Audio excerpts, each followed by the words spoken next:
Hello and welcome back. Today we are going to be doing a starting steps video as Wallachia because we want to form Romania. That seems like a good bit of fun, but more importantly, there's an Easter egg available to Wallachia that has been included by Paradox Studios for Halloween, which is they have created a monstrous character, a big beastie that goes bump in the night, and we will be unlocking and revealing that character later.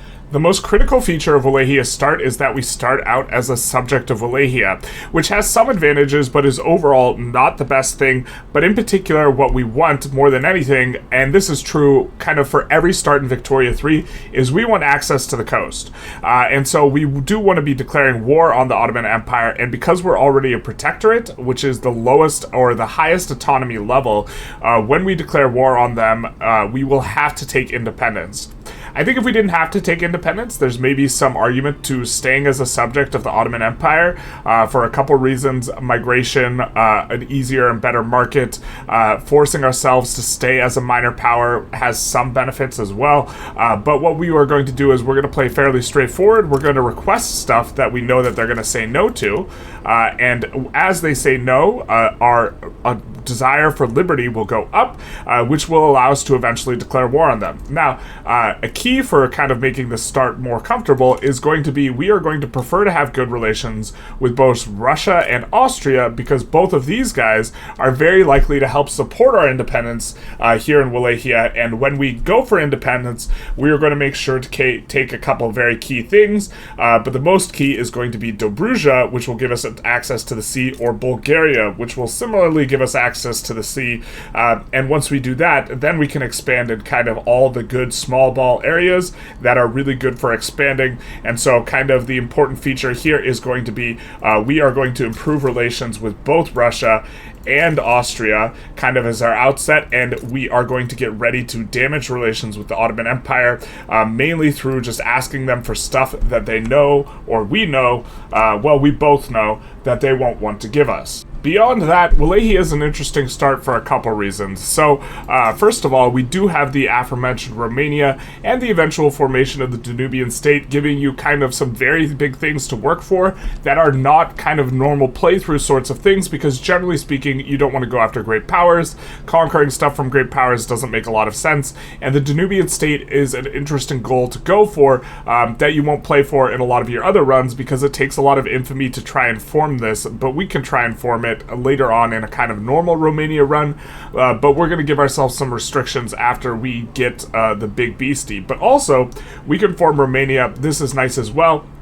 And Wallachia also is very critically, or not critically, but very interestingly, one of the strongest single state starts in the entire game. Not present here is that they will receive a bunch of oil eventually, making this one of the very best mappy states in the game, having sulfur, iron, coal, logging, and oil.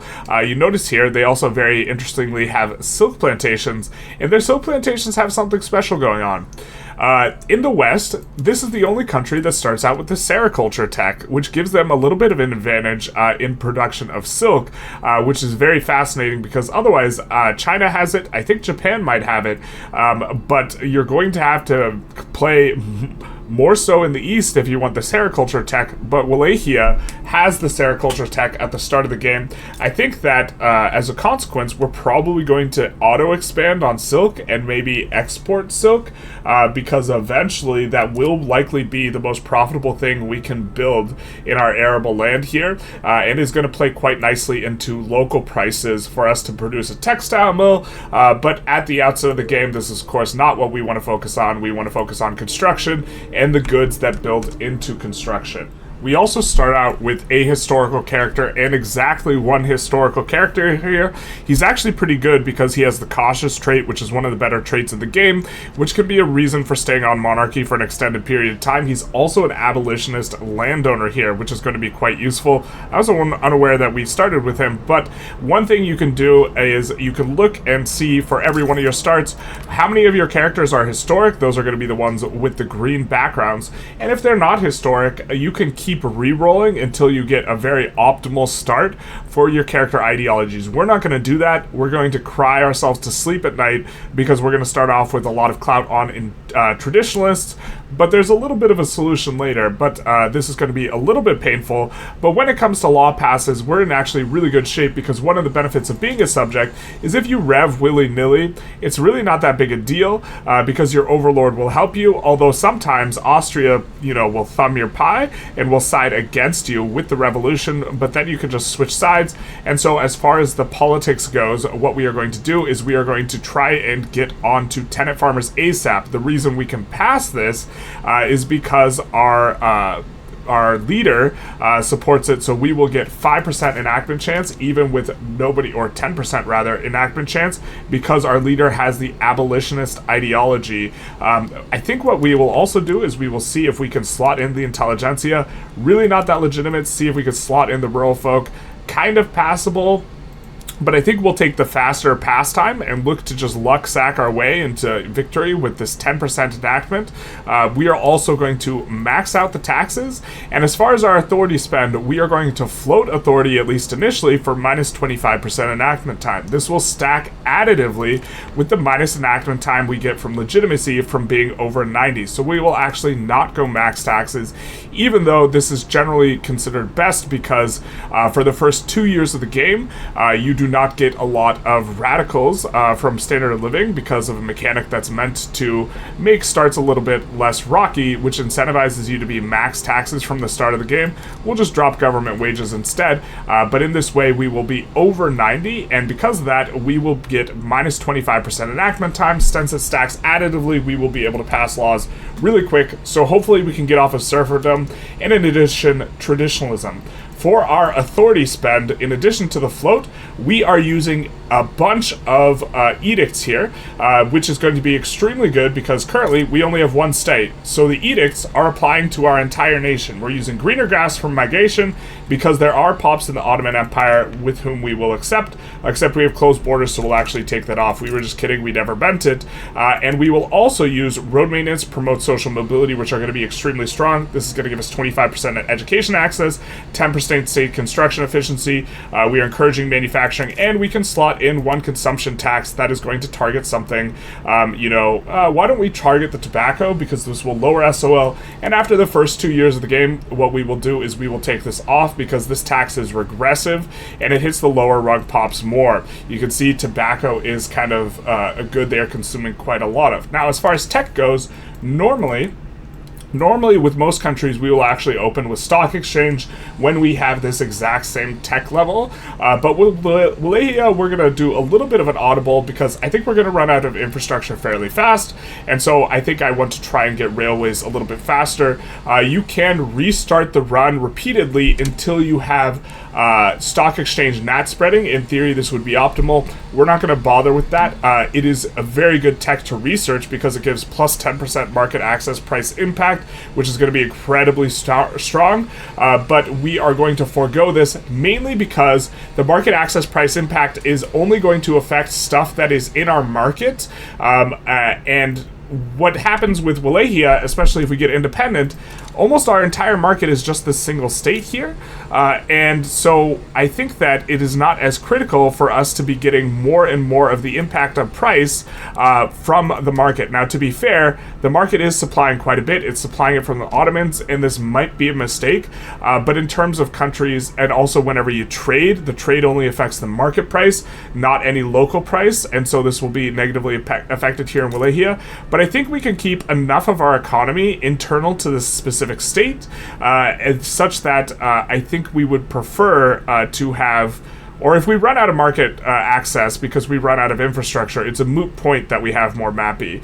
And I think that maybe it's better if we go and make a line for railways instead, and to that end, we're going to research atmospheric engine up to 10k innovation, which is the flat cost. This 2500 will go away once lathe is researched, and then once we get to 10k research on Atmo engine, we will swap back to lathe, and then we will go mechanical tools or And then once lathe finishes, this will be 10K, we'll finish Atmo engine, we'll go to mechanical tools, and then railways. And in this way, we will get railways as fast as possible because, again, we do have concerns that we will run out of infrastructure here in Wallachia relatively quickly, and we don't know how the foreign diplomacy is going to shake out exactly with Russia and Austria and getting independence from the Ottomans. We don't know exactly how early it is, although I suspect it's earlier than we think. As we unpause, our request to support regime is instantly denied, which of course is fantastic because we want to maintain really high liberty desire, and this is going to help out. And so we will also request market control, for which they will also say no. You have to just double check that they will in fact say no, but they will. We have to double check though. They will not accept 211. We're going to say, okay, we want that. We are trying to get our liberty desire up to 90, and we are also keeping an eye on this support independence here, which is going to be useful, and Russia already supports our independence, so it might be even earlier than we first suspect. So we're going to ask them to support our independence. So our liberty desire has finally passed the threshold of 90. I say finally like it's not just the second month of the game, which will allow us to declare for independence from the Ottoman Empire, which we will do, considering we're receiving Russian support here. Now, there are a couple ways we could get to the coast, and by a couple I mean two. We could go for Bulgaria, we could go for Dobruja, and there's maybe an interesting argument for going for Bulgaria in that, even though it costs way more infamy, in that if we go for Bulgaria, we will get a native interest. I said we will get a native interest in the Balkans, which has some benefits, but I think we're going to get that by eventually going after Serbia anyways, and so this won't necessarily be the best avenue. And if you're going to be acquiring that much infamy, I think it's going to be like 25 infamy or more for Bulgaria. You really want kind of a better return than maybe a state that looks like this, with only like 40 arable land and some logging, and that's kind of it. And so we're just going to be going for Dobruja. We also do kind of want to get to the coast as quickly as possible because, again, if you're not using your infamy decay, you're losing it. Russia is also going to be a particularly strong ally because, generally speaking, people will support you more in wars when they have a coast, and also when people put war goals in on them. You can see here, there's 2 war goals on Russia, so Russia is actually going to get heavily involved in this conflict, and already the Ottomans are worried, as they should be. We will put in here Conquer State for Dobruja, and what we will do is we will probably re-roll the run if they end up backing down and we can't get Dobruja, but we're going to put in other war goals as well. We decided to go for Ottoman war reparations, making that primary so they're less likely to back down, because the higher proportion of your war goals are primary, the less likely your opponents are to back down. And transfer Serbia did have a little bit of a back and forth whether we wanted to transfer Serbia, go for another state like Bulgaria, or even a state that's like not on the border here. We could have taken kind of any state. We could have taken Kars here for the strategic interest in the Caucasus, which would have been useful because then we can side on Russia's side, improve relations. Could have gone for an oil state. There's a lot of things that we could have gone for. If we didn't want to make primary, we didn't have enough to go for war reparations and release Iraq. We could have released Bulgaria. There's a lot of different things we could have done, but I think I like the war reparations to get us kick-started in terms of being able to develop our economy. And transfer Serbia is an interesting one relative to Moldavia. Moldavia is going to be part of our formation here on Romania. To that extent, getting them would be quite good. But I think that we can be a little bit tricksy, we can be a little bit false, in that once we get Dobruja here, we will actually cut Moldavia off from Ottoman access, or access to Ottoman's market. And I think there's a chance that they rev, and if they rev and they break free, then we could just go for Moldavia kind of in a normal fashion. And Serbia, maybe in some lines of play, is going to be nice for us because they are a minor power, and if we somehow end up a major power in any like kind of reasonable time frame or coming up, having minor powers as subjects is going to be useful for the purpose of developing mandate, in our country. And so this will be good. Wow, they picked external trade. Absolute chads. External trade is quite strong, and so big sad for us. We're not going to have access to mandate type stuff, and we also, when we enforce, unfortunately have to enforce independence. I think we would rather actually stay in the Ottoman market, especially because they're getting external trade, and look to just develop within them but we have to go for independence if we are to enforce on taking Dobruja as well, which of course we do want because we want to coast. Something we didn't notice initially is we're actually not connected to the Russian front here. You see that? You see that? That's 1 degree of separation, which this would have been an argument for going after Moldavia, and maybe Moldavia will have to be something we audible to, if we have to restart as a result of not being able to win this war, but we are alone on this front. So the way we're going to try and resolve that is we weren't planning on mobilizing, but we are going to conscript up as much as possible all line infantry in order to just play defense and hope that Russia can push in time, because we are going to be the only ones on this front. We will also make use of some, of these mobilization options here, and just kind of hope and pray. We did recruit a general. He is a guy with adamant defense. He's an Intelligentsia guy.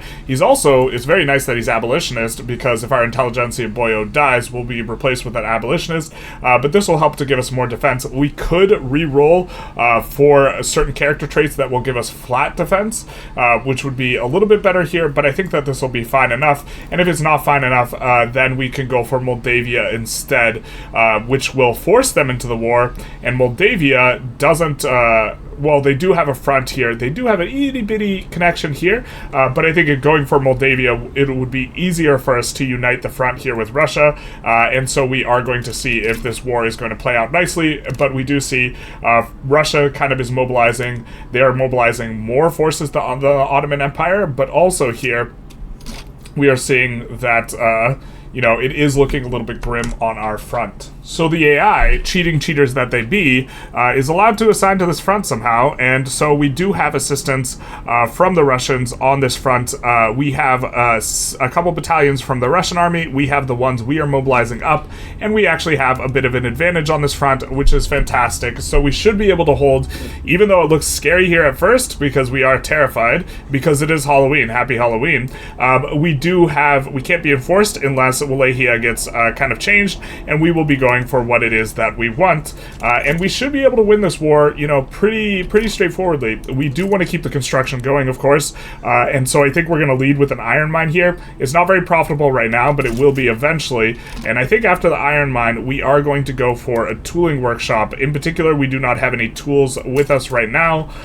This war is going to be a little bit frictional. We do want to maybe import some tools. We've gotten kicked out of the Ottoman market, and it shows. So why don't we import from our neighbor Austria, and to be able to do this, we would also love to have a trade agreement with Austria and Russia, to help us develop an ability to fight the Ottoman Empire more, although eventually we are going to have to fight Austria in order to go for northern Transylvania, but for now, we can resolve some of our shortage issues through trade, and do this, and then on the long term, we will want to build these things ourselves, especially because we are going for a little bit of a different start, where we are not getting stock exchange, which would make trade easier, and instead we are rushing down railways for better infrastructure.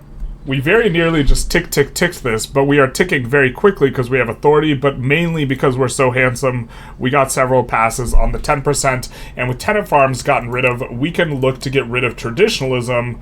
But oh no, no one supports us getting rid of traditionalism. This is big sad. Traditionalism in particular is apocalyptic for the investment pool, and also gives a huge market access price impact, which again is going to be important for us for trade. It gives us a huge penalty to this. To deal with this, we're going to trigger corn laws. If we look at the requirements, grain has to be expensive, we have to have mercantilism, the landowners have to be powerful, they have to be in government. All of this is the case, but what isn't the case is we're collecting export prioritized on the grain, and so all we need to do is actually just come in here and put this up just very temporarily, and we will trigger the corn laws. And what the corn laws will do is they will eventually give us an agitator that we can use to get off of traditionalism very quickly. We weren't expecting to get we weren't expecting to be as handsome as we are and get on tenant farmers so quickly, but this is going to be very useful, because once we get a market liberal landowner, these frowns will turn upside down, and the landowner's opposition to all these other groups, particularly laissez-faire, will swap, and they will now support it. And so this is going to be very critical that we get an agitator for this. We are also just barely righteous, and we could put someone in government and become not righteous, but I think what we're going to do is we are just going to wait until we get our agitator. We could use the church a little bit in order to try and pass some stuff. I guess we could get off of slavery. We do have an abolitionist leader, but we will not be able to receive support from the Ottoman Empire, obviously, because we're rebelling against them in any sort of revolution that we intentionally trigger ourselves. Neat that we start on rights of assembly here. I think we'll just not engage in any law passes, and instead what we'll do is we will use our consumption taxes. And here, I think we're actually going to intentionally target the lower class. This is not something you want to do, but it's going to drop SOL kind of in the opening couple years of the game, and then we will lift these taxes after the opening couple years. And so by doing this, we will overall increase the loyalists in our nation, although the radicals are looking a little spooky right now. I think we'll tax liquor. Grain is really not even that efficient, and it hurts so bad. I think we'll tax grain, at least for this war. Shout out to making people starve during war, and then we'll put in a tax there as well, and we'll get back on the floating authority train when it is that we want to pass the law. The war is looking incredibly good for us. The Ottoman Empire is collapsing. Just as long as Russia doesn't decide that they randomly want to peace out super early, we should be in just fine shape because we are pushing very quickly. Easy peasy. Was never hard. Was never scared. Not at all. Not when we had a massively unfavorable front. No, no, no. We have rivaled all the landlocked Germans, which is a very nice play pattern when you are a very small country, or at least all the ones in South Germany. And so now we have buckets of authority. We'll get plus infamy decay. We'll get minus infamy generation or leverage generation. We could join Russia's bloc right now, but I don't think we want to. And what we'll do is we'll improve relations with all of the GPs here. We're going to improve relations with Egypt, and we can go on improving relations with a couple other boyos, which sure, why not? Because it is very close to free for us. Now Serbia is a subject of ours, so we will look to improve relations. We see that we're not floating max anymore, so we'll pull some of it back, and I think that this is a fine enough situation where we will be getting improving relations with a whole bunch of people, one of which who is our subject, and so this will make things overall a little bit smoother for us as we have a coast. We've declared an interest in Arabia. We're probably going to go for some cheap small ball stuff here. We have started a fleet. In order to start this, we did have to import man-o-wars from Russia, but we're doing that, and so that because of that we can put this in. All we need is a ship and a dream, and we can go for Bahrain, looking to get it big, or discover it big, where we get some oil. They have built a battalion, which, to be fair, is actually frustrating, because I'm not sure if we can land with 4 troops into one battalion with just one boat, but we might be able to, and so we'll give it a try. I think maybe 2 troops might be a little bit better for landing, but if all else fails, we can just build a second boat. It's not against the rules. Alright, so Russia here is kind of insisting, which is big sad for us. We're not big enough that we have enough resistance against Russia, where they are ineligible to ask us, which is unfortunate. And if we had improved kind of relations with Austria first, we would maybe not be in this situation. I don't think it's too big a deal. We're going to click decline. We're not going to be happy about it, because what this is going to do is it's going to give us a negative relations hit with Austria, and specifically whenever you drop a full diplomatic level. So when we go from cordial to neutral, this will give us a diplomatic catalyst with them, which gives us a chance, and this is, I think, particularly bad in the early game, gives us a chance of forming a negative lobby. Either in their country or in our country. So we kind of really don't like this happening. We see the attitudes worsened, and we see no lobby has been formed as a result of this, so we breathe a sigh of relief, but that is going to make us one step further from getting a trade agreement with Russia, which is unfortunate. As we develop in power, they won't be able to invite us into their bloc, which is going to be good. We can still ask to join their bloc. They would still accept us, but what we want is we want to either become their subject, or, because if we just join their bloc straight up, we could just join their bloc straight up, but if we join their bloc straight up, it doesn't give us access to everything we want, of which is included, we want access to the Russian market, especially to siphon off pops. There is no market here unless we are their subject. If we get locked in as their subject, we'll have to pay a whole lot less infamy, even just as a protectorate, although we could sway them, to become subject at some point in time. Kind of also don't like defensive coordination, and for that reason, it might be better just to become a subject of Great Britain, which has other advantages, but Great Britain's power block tends to be a lot better, as colonial offices is better than defensive coordination. The 2-year mark is about to pass here with the pass of a single day, and what we will do is we will revamp kind of some considerations or things we are doing. We're going to remove the consumption tax on all the lower tier goods, and instead we're going to put consumption taxes in on goods that are specifically targeting the upper class. And so by doing this, we should be able to improve our SOL quite a little bit here, because we will not be taxing the absolute bejeezles out of these guys by taxing, grain and liquor here. And so instead we will be targeting the upper strata. Man, our upper strata is impoverished. The truth hurts. What a terrible time to be here in Wallachia. So trade has been quite rough because we really don't have a lot of bureaucracy to run a lot of routes. We kind of want to run a lot of routes because we want to get trade agreements in place. And of course, we are kind of regretting this choice to go atmospheric engine initially for faster railways. Although, to be fair, it's going to be more painful for us at the beginning. And ideally, or the idea is that railways is going to be a little bit better getting this earlier, a little bit later on, but our trade routes would be able to get much bigger if we had stock exchange, and also bigger if we weren't on traditionalism, which is awful. However, to that end, we have finally gotten a modern conservative event from the Corn Laws. You can see our current leader of our IG here, he's a traditionalist. He's very trad. We do not like this guy very much because he hates the idea of us passing laissez-faire. He's like, nah, dog, we're not about that. We do not like that. However, this guy that we will invite, an inspiration of our age, a character that invites, or something Wallachia, he will support laissez-faire, and he will even start a movement for it. So we'll make sure to start passing it, that movement, passing the law for the movement before we slot this guy in, but we are going to promote this guy to government. We are going to grant him leadership, and in this way, passing laissez-faire will be very easy for us, which will help us to increase the trade route size. Very, very uncomfortable situation we're in. Don't have a lot of bureaucracy. We are going to continue to float authority. A lot of our places that could be profitable aren't profitable as a result of shortages or our lack of ability to export. We are notably also exporting silk.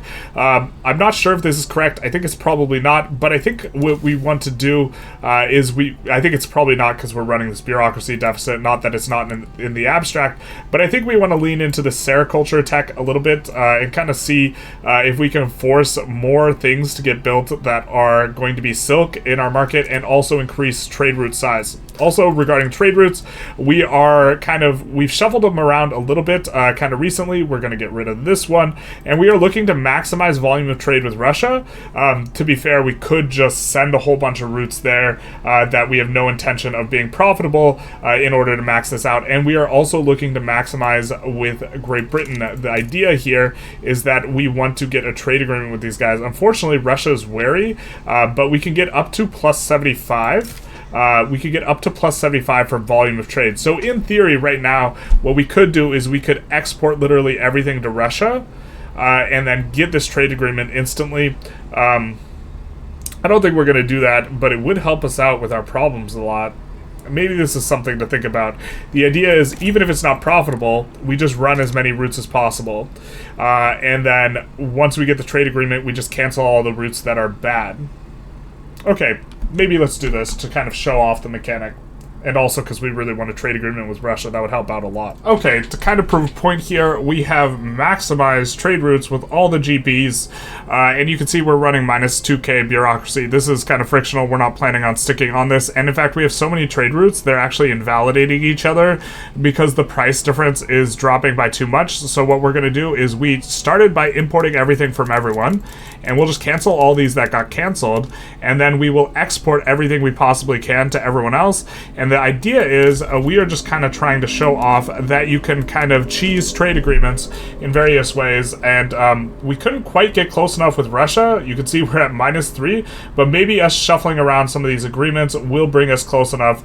But the idea here is we are increasing volume of trade enormously. You can see we're getting plus 50 from volume of trade here, plus 72, plus 36, plus 56, plus 56. They're not accepting for a variety of reasons, mainly that they're all cautious towards us literally everyone is cautious towards us except for Russia, which is wary, which is a little bit interesting. But we are about to pip, in particular on all these guys, cordial relations. And so we will suffer the indignities of minus 100 bureaucracy deficit for a little bit, and the corresponding credit problems, and then because we have a huge deficit anyways, and then once we finish these up, we will rake back a bunch of these trade agreements, or we will rake back a bunch of these trade routes, because they won't really be necessary, because we will have kind of checked and seed who we can get trade agreements for using kind of this a little bit of a cheesy method. We are at exactly 10K here on Atmospheric Engine, and so we're going to switch back to Lathe. Once Lathe finishes, we will finish Atmospheric Engine instantly, or we will have to wait 1 week tick, because we have already researched through the base cost, and now the only thing that is left is the ahead of time penalty. As soon as we get Lathe, that will be removed, and so we will be able to proceed a little bit towards railways. Also, very unfortunately, calamity has struck. Some sort of disease, some sort of sickness has struck down our market liberal guy, which is probably cause for a restart, but we're not going to do it. Instead, we will have to suffer the indignities of trying to get off of traditionalism some other way. I think there's a few creative ways we could go about this, and so this is unfortunate though, and we would have preferred just to get a nice easy peasy laissez-faire, but struggles do be happening sometimes. Alas, we are in a sad shape here, because we can't get any trade agreements. Despite us having the improved kind of acceptance from volume of trade, which is giving us enormous amounts on these various powers, they are all cautious towards us, and so this significantly inhibits our ability to do this. Now, anytime one of these guys starts a war, we can just join on the same side as them and get a trade agreement fairly easily, but what we're going to do is we don't want to float this here just for the sake of, illustrating the idea, so we're going to get rid of a whole bunch of our trade routes, probably all of them, and just kind of start from scratch, as it were. But by having all these in, this puts us in a really good shape to be able to get these trade agreements. But what we can do is, just whenever attitude changes, or we find ourselves being able to side with one of these guys in a war, we will be able to jump on that, get the trade agreement, and in doing so, get ticking positive relations, get much cheaper trade routes, and also we finished our government administration, so we should actually be able to pay for what we have going on currently, if we weren't running infinite trade routes, because if we look at the cost of what's going on here, we're producing 254, and we're minus 2.9K, and 2,800 of this is from trade routes, so all we have to do is get rid of these bad boys. Also, while we have been doing this, while we've been floating this, it has been kind of inefficient, because you should just only do it when, you are immediately able to do something, but we have also stopped subsidizing the trade center, because that would be real expensive. We're going to make a little bit of an audible here. We still have 50 infrastructure here in Wallachia. Wallachia has good base infrastructure, and to be honest, we weren't really fully considering the Danube River giving us plus 20 infrastructure when we started out with our research plan, and I think it's time to concede defeat and realize that railways is probably not the way to go. We should have started with stock exchange. We're going to swap to stock exchange and then go for railways. I don't think, and water tube after, I don't think that we will need them before kind of the clock strikes midnight, especially because we will be getting a little bit of infrastructure off of gas streetlights. Hopefully this kind of bears out, but we are not constructing here so fast that we really need to get this done. Also, businesses are starting to look profitable. We have raked back a bunch of the trade, having not gotten a trade agreement, but anytime we notice any one of these guys has a attitude that is a little bit better, what we will be able to do better than all this, we will be able to get a trade agreement. I believe they are all cautious towards us because or their attitude shifted towards cautious because we are, for all of these guys, improving relations with their rivals, and so I think that this is what makes them wary, and hopefully as we approach like kind of the plus 50 mark, which is an important breakpoint because you go from cordial to friendly, hopefully some of this works out well for us. You notice we are getting a bunch of negative influence. That is because we have moved our diplomatic interest out of South Germany into Zanj temporarily. We're going to do the good good old Ma reshuffle where we are going to go after Amman. I think that we are going to go after Zanzibar here, which will help us for colonizing later. And I think that we want to take this big infamy war before we abdicate the throne, which I think is how we're going to give a bunch of power to the industrialists so we can go laissez-faire and make things a little bit smoother. But for now, this guy's cautious.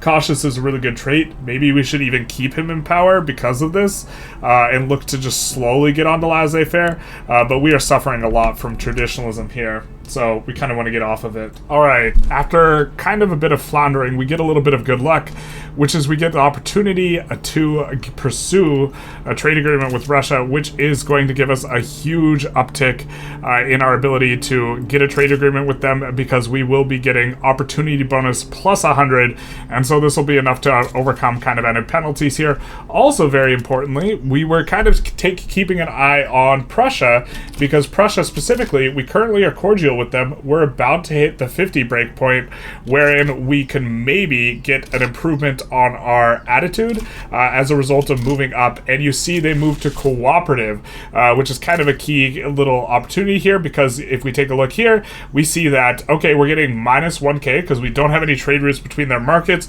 but if we put in a bunch of trade routes now, we will be able to get rid of this, and then we will be able to get plus 50 through volume of trade, I think, without too much difficulty. And so in doing this, we will be able to get a trade agreement with Prussia. Also, very importantly, we have another diplomatic interest. We are now going to keep this interest here in South Germany. This is going to be important because if Austria and Prussia start fighting, which they surely will, we do want to get northern Transylvania off of them, and so we're going to look to sway in for Prussia because we need northern Transylvania because of course, reasons. So this is kind of the interaction we were looking to kind of highlight before. We have put in a bunch of trade routes, very, very tedious, maximizing trade routes, even ones that aren't very profitable, and now we can ask for a trade agreement with Prussia here, which is going to be fantastic. And so we are going to look to pick these up with all the great powers, and also very importantly, relative to improved relations, which we are kind of just going to keep in because we have the influence anyways, and so there's not much cost for us to do this. But relative to improved relations, it'll have a cap at 50. The reason why we are able to maintain improved relations with these guys is because they are power block leaders, and improved relations gives us some leverage defense against them, being able to ask to pull into their market or their block, which is overall going to be here you see leverage generation from diplomatic pact. Or is it giving us defense or them offense? I can't remember. But very importantly, what we were kind of trying to highlight here is that a trade agreement will give us a cap of 80, and so this will give us a lot more buffer for them to be quite friendly towards us and get ticking positive relations kind of for a longer period of time throughout the run, which is going to be useful for us. And we're going to do that with everyone except for Austria because we need something from Austria. But hopefully we will be able to see this. We're at 44 with France right now, 39 with England, these sorts of things, and we will be able to do that. Also, now that we've got that trade agreement, we can just cancel all the bad agreements we have with Prussia that are not generating us money. They won't be costing us any sort of bureaucracy at this point, so it's not too big a deal, but we don't want them to be unprofitable. We're going to keep the unprofitable ones with Great Britain because they might autocorrect a little bit here after we've canceled a bunch with France. I guess the Prussian ones are actually going to kick up quite a bit because of the trade routes, and we're also going to take a look at what new trade routes we might be able to do with Russia now that we have a trade agreement with Russia. Hopefully they get pulled off of wary. I imagine once we bring them past the plus 50 breakpoint on relations, they will get pulled off of wary. Russia has swapped to genial, and we have even before the 50 breakpoint, which is nice. And we have also gotten France to agree to a trade agreement. So all that is left is Great Britain and I suppose the USA, but I don't think we have a diplomatic, any sort of diplomatic relations with the USA at this point in time. Still a little lean on the diplomatic interests. We are trying to move and shake in kind of normal expansion patterns for someone who's really kind of small and weak. We've conquered a ton of Arabia. We do still have the cautious leader. Decided to try and keep him around a bit.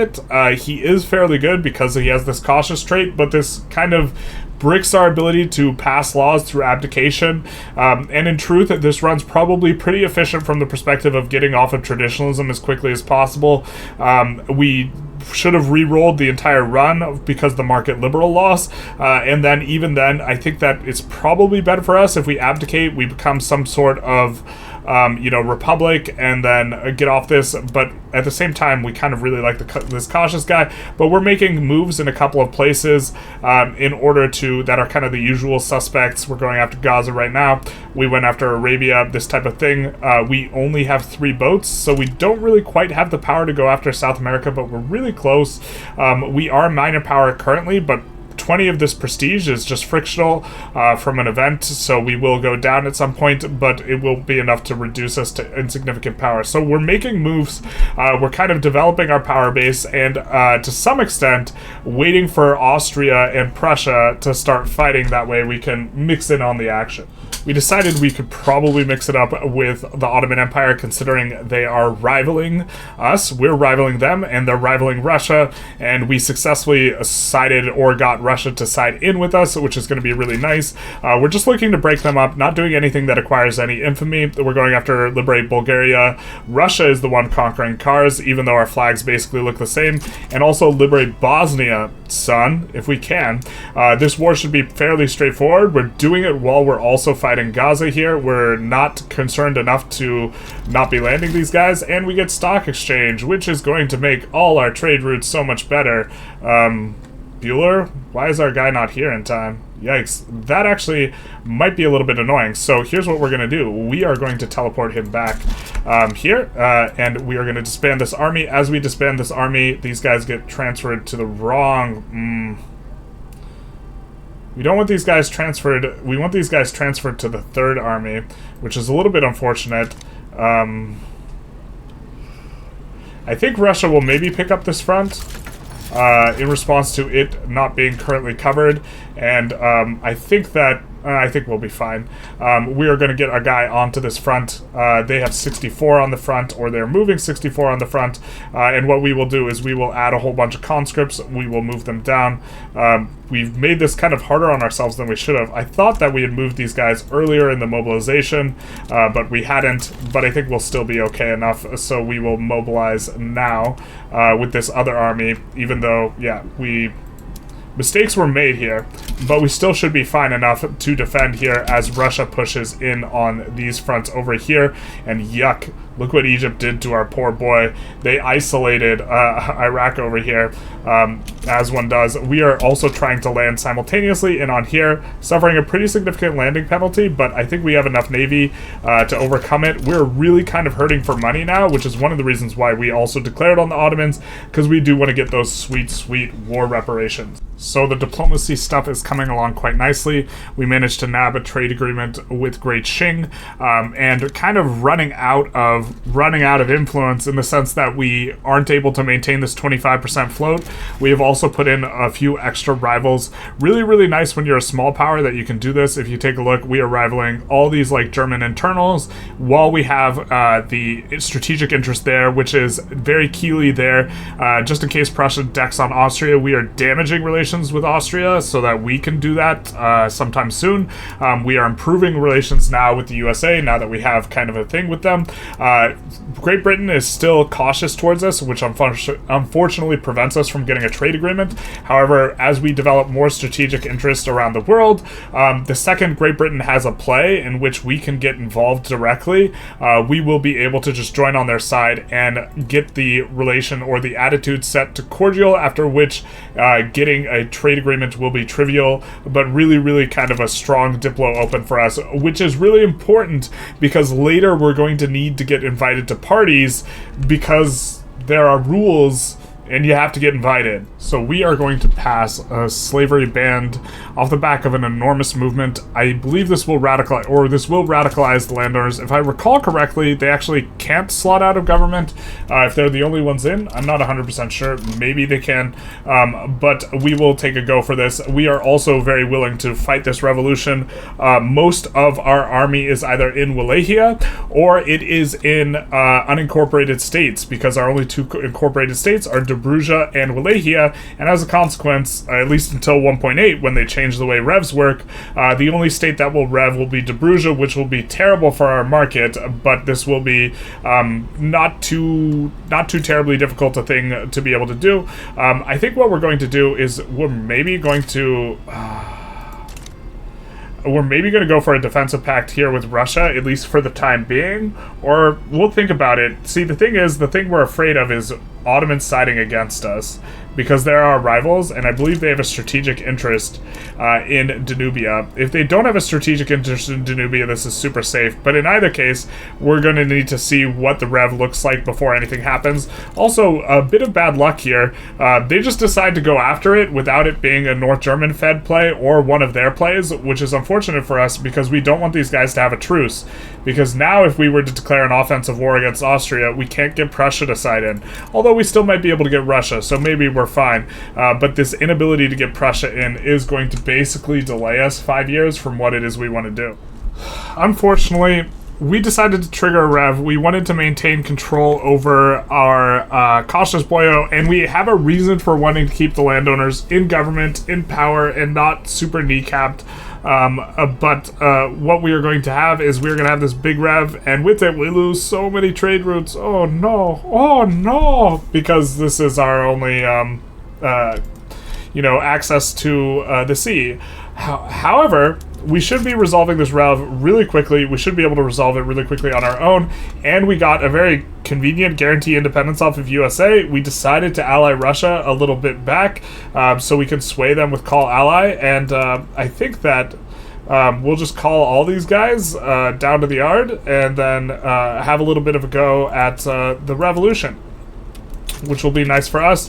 With them on the same side of a play as us, this helps us out a little bit. Actually, I think we'll just call the USA. The USA generally has good relations kind of with everyone, and what this will be good for is the fact that with the USA specifically, they tend not to have too many rivalries.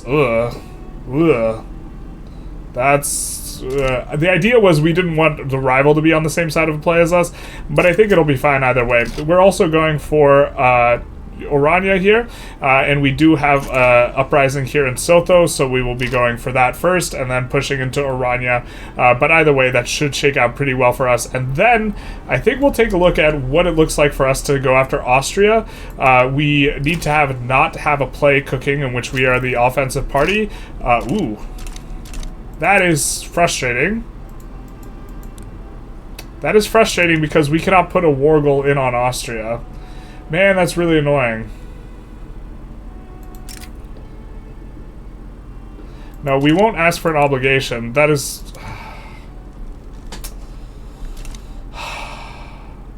This is going to give us a truce, but we can't do anything with it. Damn, man. Alright, so this is a bit disappointing because it literally is just pushing back 5 years of what we want to do because we need to take northern Transylvania. But, on the plus side, there is something nice to getting 3 people on the same side of a play with us against Austria, in that this is going to hurt all of their attitudes towards Austria and is going to help us to be able to get help to beat up Austria later in 5 years.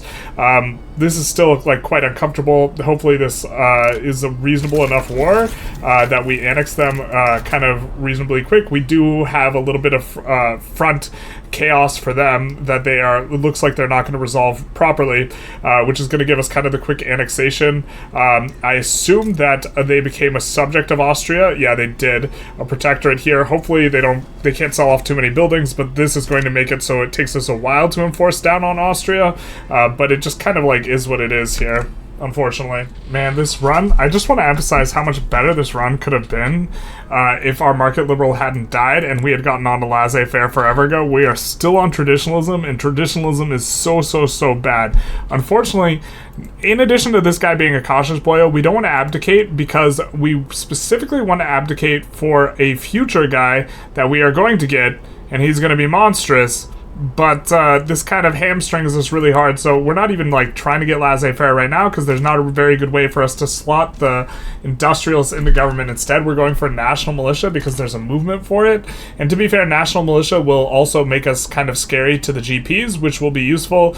And if we do have a big bad war, it will be nice relative to what we're on right now, which, to be fair, peasant levy sucks. So this will still be an improvement. I think we slightly prefer it over professional army, but it's pretty close. We do have several armies kind of mobilized here. We are not currently able to land on Orania after they pushed us out. We are a little bit more focused on the Rev, and we did get pushed out over here. They can't enforce on us, which is part of why we didn't focus on there, but we're going to have to eventually try and get a landing through. We could still station troops there, but we will be working on this. National Militia, we could get this. I think that, given the current situation, we could become maybe... No, we're nowhere near becoming... Actually, let's get the Prestige. Because we actually had to raise wages and then lower wages back down. We're kind of creeping up here a little bit. We maybe have to delete it down to construction sector, but I think we're going to try and stick on the amount of construction sectors we had. We would be in so much better shape if we were laissez-faire, but we're not. Traditionalism is really gumming up and slowing down our economic progress that we can get. We're going for Guatemala here, mainly. We're not annexing them. We're going for them mainly because we want to be strategically right next to Mexico, and so this way we can encourage trade with them and this type of thing. I think that will also start improving relations with them, and maybe we could get a trade agreement with them as well. We don't see this interaction happening very often, mainly because usually we're doing okay. But France does offer to buy our debt, which we're going to say yes to. I don't think they can do too much negative to us with an obligation, and because we're a minor power, we were actually paying a pretty good amount on that interest, and so now we'll be running the positive.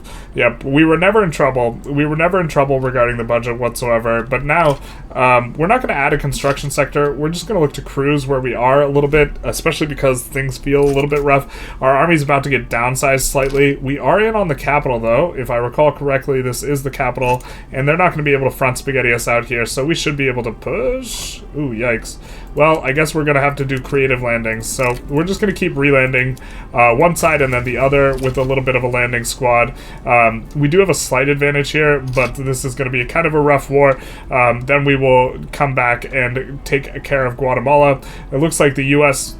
How did this end in a status quo? That is wild as hell. Or it looks like U.S. Nope, this ended at a status quo? I don't know. That is intriguing. That is intriguing. Alright, we've swapped to intentionally not winning this war. The reason being is that we can no longer enforce this because the war goal is invalid because they have decayed, or they have rather ascended to being a minor power. However, they are so barely a minor power, they're below the prestige necessary to maintain, so as long as we just kind of cruise for an extended period of time, we should be able to get them as a subject here. But this is an interesting interaction that we've never had occur ever, so we disbanded some of our armies, and now we have this awkward situation where we don't want to stand down this army because we want to use it in a different war, and we also don't want them to fight, but we can't move them off the front because they're currently involved in a battle. We do have to try and be as quick as possible. Now, why can't we... Okay, there we go. So now we're going to be able to move this guy off the front to go do something else. We'll have him just do a landing up here. That'll be fine, and hopefully... whoever we're leaving here, Russia, who's barely helping us, hopefully they get pushed out from Argentina because we don't want them to own Argentina anymore, which again is a very, very interesting interaction. Really kind of don't like how war goals can get bricked like this. Generally speaking, war goals getting bricked I think is the most frustrating thing about the diplomat play system, and either like your war goals should be locked in when you start the play, but more preferably, war goals should be calculated when you're enforcing, and so we should be able to swap in different war goals and maybe take states or something like this, but instead we're just going to have like a bricked war goal most likely here, because I don't think Russia's going to get pushed out fast enough. Although, can they not capitulate? I wonder if they're not allowed to capitulate as long as this is in here and it's ineligible. That's a kind of interesting question. Unfortunate here.